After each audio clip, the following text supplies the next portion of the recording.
Big hello to all my lovely friends out there. मी मानसी सर्वांचे स्वागत करते आपल्या आजच्या इंग्लिशच्या या सेशनमध्ये. आज आपण आपल्या इंग्लिशच्या सेशनमध्ये आपला वर्ड प्ले जे आहे फिनिश होणार होतं आज ते बघूया. आणि याच्याच बरोबर लाईव्ह इंग्लिश याच्यामध्ये आज आपण फर्स्ट एड किट ह्याच्या बाबतीत काही जाणकारी घेऊया. तर चला आपण पाहूया वर्ड प्ले. सो किड्स, तुम्हाला लक्षात असेल की आपण आपल्या मागच्या सेशनमध्ये काय काय वाचलेलं आहे. तर त्याचं एक क्विक रिकॅप करून घेऊया. सर्वात आधी आपण वर्ड लेटर वाचलं होतं. वर्ड लेटर मध्ये काय होतं की आपल्याजवळ दोन शब्द राहतील, एक सुरुवातीचा आणि एक शेवटला. जसं की फर्स्ट वर्ड आहे हार्ड आणि लास्ट वर्ड आहे इझी. तर ह्याच्यापासून आपल्याला एक वर्ड लॅडर म्हणजे शब्दांची एक शिडी अशी बनवायची आहे. आणि ह्याच्यात काय करतात की एक एक अक्षर तुम्ही बदलू शकताय. एक अक्षर एक वेळेला प्रत्येक शब्दाचं आपण बदलू शकतो. तर अशा प्रकारे हार्ड टू इझी.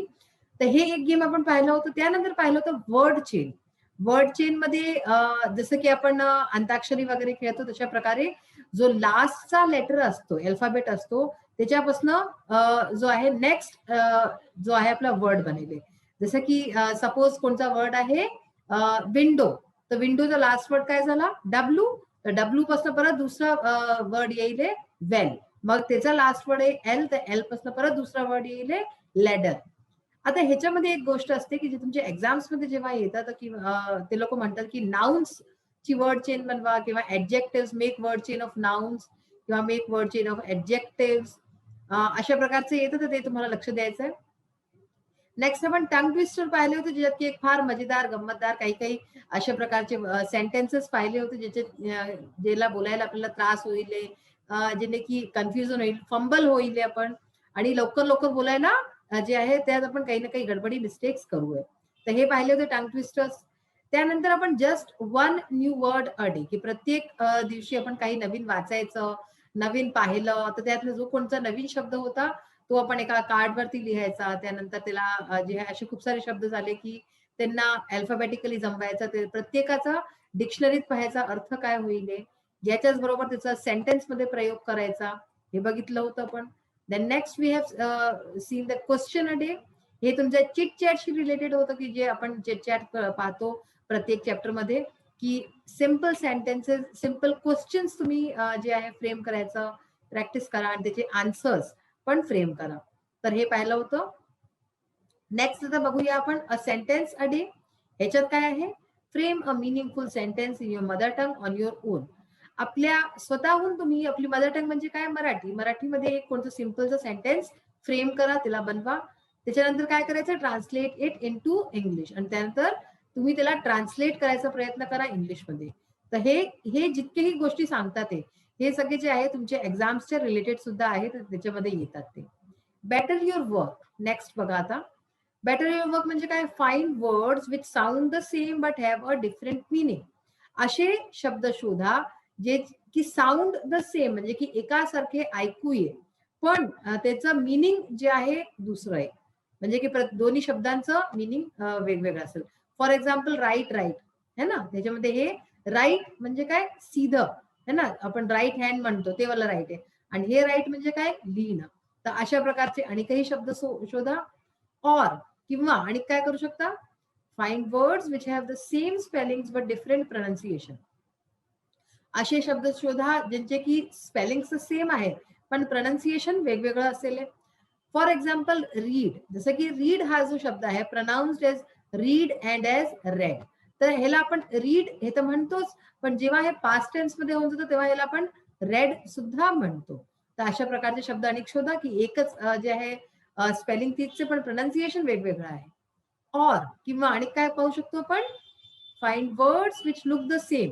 आता असे शब्दही शोधू शकता तुम्ही जे की एकसारखे दिसे, साऊंड द सेम, आणि त्याची आवाजही एकाच सारखी असे, but have a different meaning, पण त्याचा मिनिंग जो आहे अर्थ जो आहे तो वेगळा असेल. For example light. जसं की हा शब्द आहे लाईट. लाईटचा भिन्न भिन्न अर्थ आहे. एक लाईटचा अर्थ आहे जी ट्यूबलाईट, आपण जो प्रकाश जो देतो तो लाईट आहे, आणि एक लाईटचा अर्थ हलका हा पण असतो की this is a light box. म्हणजे काय की हा एक हलका बॉक्स आहे. Which means not heavy. तर लाईट मीन्स नॉट हेवी म्हणजे जो भारी नाही आहे. And also the sun's light, lamp light etcetera. आणि याच्याच बरोबर की सूर्याचा प्रकाश किंवा लॅम्पचा प्रकाश एटसेट्रा. तर अशा प्रकारे हे पण अर्थ आहे. तर हे सगळे जे काय आहे, याला होमोफोन्स, होमोनिम्स हे सगळे म्हणतात. तर हे असे शब्द तुम्ही शोधायचा प्रयत्न करा पुढे. आता बघा नेक्स्ट आपण पाहू लाईव्ह इंग्लिश. लाईव्ह इंग्लिश मध्ये जे आपल्या डे टू डे लाईफशी रिलेटेड आहे त्या गोष्टी असतात. माय फर्स्ट एड किट. मुलांना तुमच्याकडे पण फर्स्ट एड किट असेलच आहे नक्की. जर नसेल आतापर्यंत नाही तुम्ही ठेवली तर आता ती फर्स्ट एड किट बनवा, कारण की ती फार महत्वाची असते. बघा आता ह्याच्यात एक छोटस जे आहे कन्व्हर्सेशन आहे ते आपण वाचूया. Naresh had some minor bruises on both his knees while trekking during his school trip. तर नरेशला जे आहे मायनर ब्रुजेस म्हणजे छोट्या मोठ्या ब्रूज म्हणजे काय, जे चोट लागतात आपल्याला, तर चोटा लागल्या आहेत त्याच्या दोन्ही गुडघ्यांवरती. नीज म्हणजे काय, गुडघे. जेव्हा तो ट्रेकिंग करत होता, ट्रेकिंग म्हणजे काय, पहाडांवरती चढायचं जे असतं, तर ड्युरिंग ही स्कूल ट्रिपच्या दौरान तो ट्रेकिंगवर गेला आणि त्याला गुडघ्यांना चोट लागली. आता बघा Asif, what should we do now, how can we stop the bleeding. Asif म्हणतो की आता आपण काय करू, काय केलं पाहिजे. How can we stop the bleeding. Bleeding म्हणजे काय, जे रक्त वाहतं, आपण हे जे रक्त वाहतंय ह्याला कसं थांबवायचं. नरेश म्हणतो Asif, shall we talk to our teacher.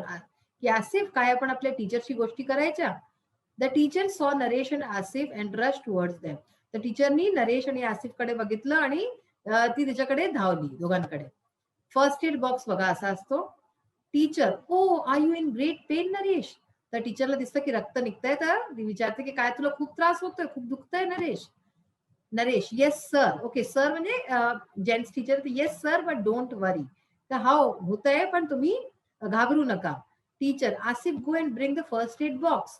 तर टीचर काय म्हणतो की आसिफ जा आणि पटकन जाऊन फर्स्ट एड बॉक्स घेऊन ये. Asif brings the first aid box and opens it. तर तो त्याला आणतो आणि उघडतो. Is it first aid box sir. Naresh विचारतो की हे काय फर्स्ट एड बॉक्स आहे. Yes it is. How can we treat Naresh with this kit sir. तर आसिफ विचारतो की या किट बरोबर आपण ह्याला कसं ट्रीट करू, ह्याला कसं ठीक करू. Please go through first aid manual. तर तो म्हणतो की फर्स्ट एड मॅन्युअल आहे. मॅन्युअल म्हणजे काय, छोटीशी पुस्तक असते ज्याच्यात की कसं करायचं हे सगळं दिलेलं असतं. तर तू ह्याला वाच, ह्याच्याने कळेल. फर्स्ट एड मॅन्युअल बघा. Wash the wound with distilled water. की जे चोट आहे त्याला डिस्टिल्ड वॉटर, एक त्याची बॉटल असते याच्यामध्ये, त्याच्याने साफ करा.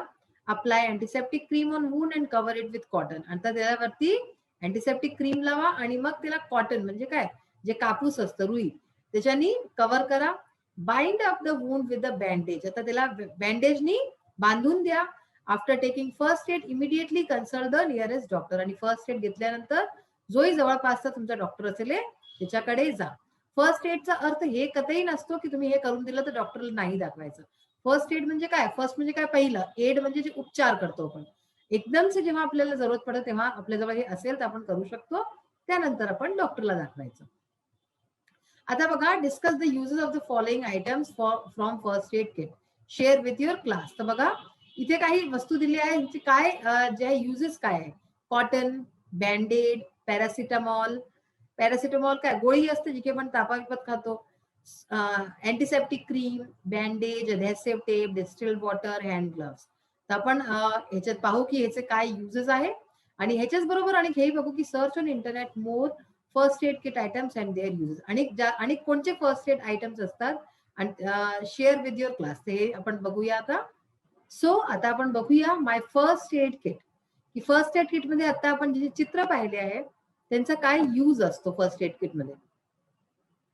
Write the uses of following items from first aid kit. First aid kit मध्ये यांचा काय यूज आहे बघूया. सर्वात आधी कॉटन म्हणजे रुई, कापूस. Cotton is use to wire and clean wound. म्हणजे जेही काही चोट वगैरे लागली असते, जसं कोणी कधी तुम्ही लोक खेळताय आणि कधी आले, पडून गेले कुठे जमिनीवर, काही झालं तर काय असतं, धूळ मिट्टी लागली असते तर सर्वात आधी आपण त्याला साफ करतो. कशाने साफ करतो, कॉटननी साफ करतो. तर त्याला साफ करायकरता आणि त्याच्याच बरोबर वायर म्हणजे की जसं की आपण काही चोट वगैरे साफ करून त्याला काही बांधायचं आहे तर त्याच्याकरता सुद्धा कामास येतं. बँडेड. बँडेड तुम्हाला सगळ्यांना माहिती आहे, छोटी मोठी चोट तुम्हाला खूप लागली असेल आतापर्यंत तर त्याच्यामध्ये काही कटलं, काही झालं अशा प्रकारचं. मेनली आपण कट्स वरतीच बँडेडचं लावतोय ना, कधी चाकूनी कटलं किंवा कशाने पण कसंही काही झालं. Use for covering wound. तर वुंड्स जे असतात, जे चोट वगैरे असतात त्यांना कव्हर कराय करता. कव्हर का करतो आपण, ताकी त्याच्यात बाहेरची जी धूल मिट्टी आहे, त्या बाहेरचे जे किटाणू आहेत ते सगळे आपल्या चोटला येऊन न बसे त्याच्यावरती आणि ते आणि जास्त इन्फेक्शन त्याच्यात नाव, म्हणून आपण बँडेड लावतो. Next is paracetamol use for reducing pain and fever. जेव्हा कधी आपल्याला ताप असतो किंवा खूप दुखतंय, आपलं काही डोकं दुखतंय किंवा अंग दुखतंय, असं सगळं काही असलं की डॉक्टर सुद्धा पॅरासिटामॉलच घ्यायला म्हणतात. तेव्हा पॅरासिटामॉलची गोळी जी टॅबलेट आहे ती आपण आपल्या फर्स्ट एड किटमध्ये नेहमी ठेवतो. नेक्स्ट बघा अँटीसेप्टिक क्रीम. अँटीसेप्टिक क्रीम सुद्धा काही कधी जळून गेलं, कटून गेलं, काही झालं, अचानकचे रक्त निघतं, तर तिला आपण साफ करून मग क्रीम लावतो त्याच्यावरती. Use for preventing infection. तर चूंकि हे अँटीसेप्टिक आहे, तर हे आपण जर लावतो तर आपल्याला इन्फेक्शन्स पण नाही होत. तर म्हणून हे पण वेगवेगळ्या कंपनीजचे येतात. तर जी चांगली कंपनी असेल तिचं तुम्ही घेऊ शकता. नेक्स्ट आहे बँडेज. बँडेज कशाकरता यूज होतं? Use for wrapping the wounded part.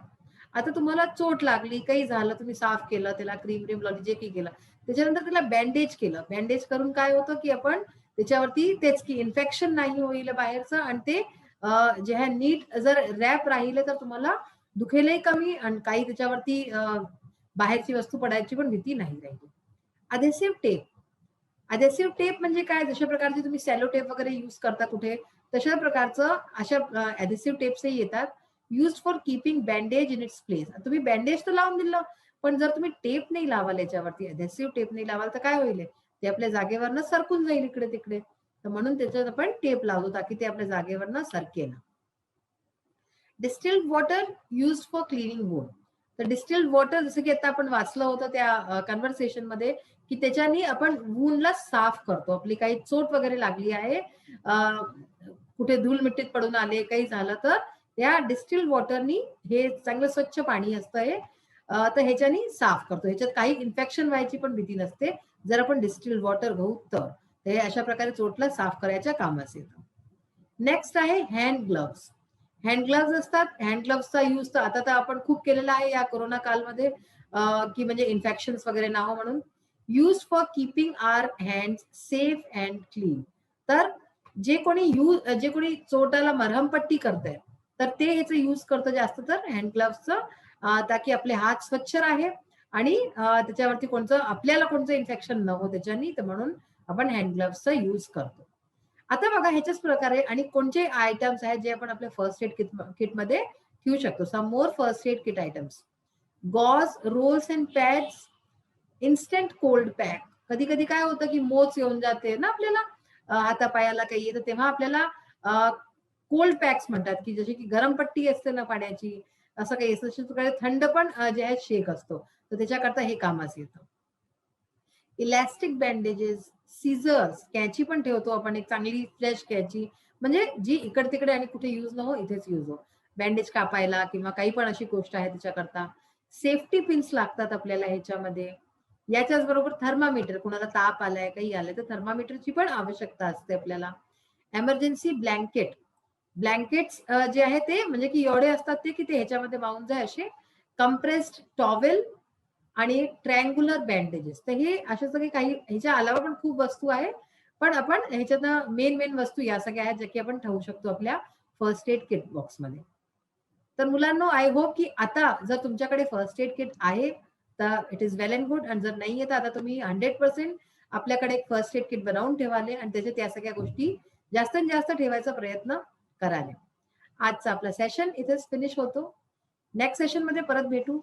तुम्ही हे नेहमी लक्षात ठेवा की आपण हे जे आपल्या अमोर समोर अशा प्रकारे बोलतो आहे, कशाने बोलतोय? आस विद्यालयाच्या थ्रू बोलतोय. म्हणजे आस विद्यालय 6 to 10 हे सगळे क्लासेस करता, फुल सिलेबस देत आहे, पूर्ण सगळी तुम्हाला माहिती देत आहे, सगळे सब्जेक्ट्स मिळतात तुम्हाला, जे की तुम्ही वाचू शकता, पढू शकता घरी बसल्या, आणि ते तुमच्या टाइमच्या हिशोबे. जर तुम्ही शाळेत नाही जाऊ पावत, ते काही असं आहे, तर तुम्ही तुमच्या हिशोबे तुम्हाला जेव्हा वेळ मिळत आहे आपल्या मोबाईलवरती तुम्ही आरामाने केव्हाही अभ्यास करू शकता, आणि तेही फुल कोर्स. तर फुल कोर्स वाचाल तर 100% तुमचेही चांगले नंबर येतील. तर ह्याचा पूर्ण भरपूर उपयोग करा आणि जास्तीत जास्त आपल्या मित्रमैत्रिणींनाही सांगा की तेही याचा यूज करून अभ्यास करे, तुमचं उत्तरोत्तर प्रगती हो, हीच आशा. तर आपण आपल्या नेक्स्ट सेशन मध्ये परत भेटूया. Bye, have a nice day. Thank you.